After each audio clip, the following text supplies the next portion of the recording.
Bonjour et bienvenue à toi dans cette nouvelle vidéo consacrée à la procédure pénale. Aujourd'hui, nous allons nous concentrer sur le respect des droits de la défense.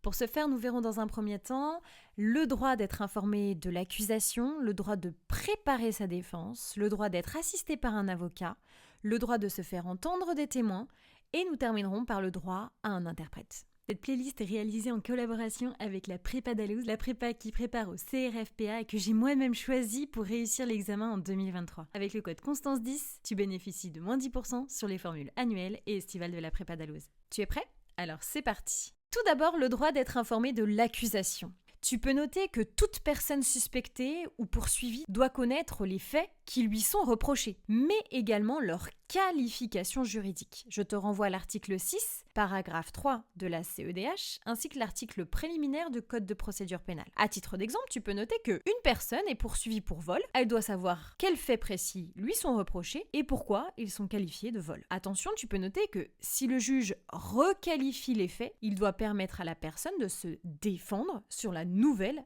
accusation, bien sûr. À présent, le droit de préparer sa défense. Bien entendu, chaque personne doit avoir le temps et bien sûr les moyens de se défendre. Tu peux noter que la personne poursuivie doit donc disposer d'un temps suffisant, d'un accès au dossier et bien sûr des éléments nécessaires pour répondre à l'accusation. Je te renvoie ici à l'article 6, paragraphe 3 de la Convention européenne des droits de l'homme. À titre d'exemple, tu peux noter que pendant la garde à vue, l'avocat peut accéder à certaines pièces, comme par exemple le procès-verbal de placement en garde à vue ou encore les auditions de la personne gardée à vue afin de préparer la défense de son client. Je te renvoie ici à l'article 63-4-1 du Code de procédure pénale. À présent, l'accès au dossier selon les phases. C'est très important car l'accès au dossier va varier selon le moment de la procédure. Alors, si on se situe pendant l'enquête, tu peux noter que là, qu'il y a un accès qui est limité à certaines pièces, le secret de l'enquête. Pendant l'instruction, il y a un accès beaucoup plus large au dossier, justement, pour pouvoir préparer sa défense. Enfin, devant la juridiction de jugement, tu peux noter que les parties peuvent obtenir une copie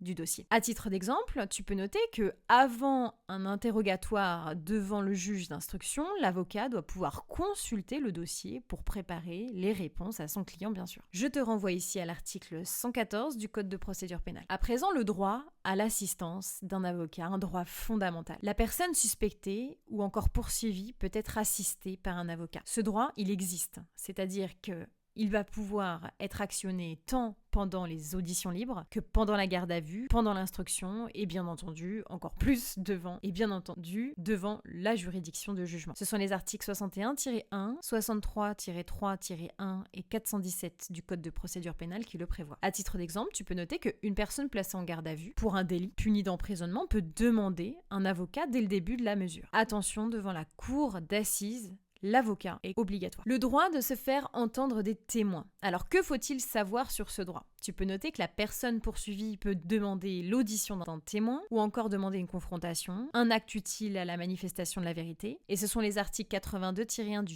Code de procédure pénale et l'article 388-5 du Code de procédure pénale qui le prévoient. À titre d'exemple, un prévenu poursuivi pour violence, par exemple, peut demander l'audition d'une personne qui est présente sur les lieux. Alors bien sûr, l'objectif est de pouvoir discuter les preuves à charge et bien sûr présenter des preuves à décharge. Le droit à un interprète, enfin, c'est très important de ne pas l'oublier.